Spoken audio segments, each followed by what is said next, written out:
അല്ലാഹുവിലേക്ക് കൽബ് ചേർത്ത് വച്ചിട്ട് ചോദിക്കുക.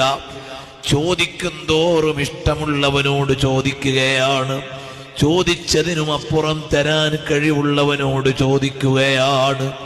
എത്ര വലിയ ഔദാര്യമുള്ള മുതലാളിയാണെങ്കിലും പിന്നെയും പിന്നെയും ചോദിക്കുമ്പോൾ ഒരു വെറുപ്പ് വരും. അള്ളാഹുവിന് അങ്ങനെയല്ല, വലിയ ഇഷ്ടമാണ്.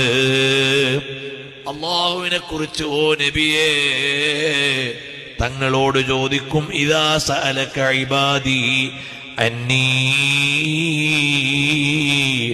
ഫഇന്നീ ഖരീബ്. അള്ളാഹുവിനെ കുറിച്ച് തങ്ങളോട് ചോദിക്കും, അള്ളാഹു തആലനെ കുറിച്ച് ചോദിക്കുമ്പോ തങ്ങൾ പറയണം ഫഇന്നീ ഖരീബ്, ഞാൻ ഇവിടെ തന്നെയുണ്ടെന്ന് പറയണേ നബിയേ. എന്ത് നല്ലൊരു വർത്തമാനമാണത്, എന്ത് നല്ലൊരു സൂക്തമാണത്. അള്ളാഹുവിനെ കുറിച്ച് ചോദിക്കുമ്പോൾ പറഞ്ഞു കൊടുക്കണം ഫഇന്നീ ഖരീബ്, ഞാൻ ഇവിടെ തന്നെയുണ്ടെന്ന് പറയണേ.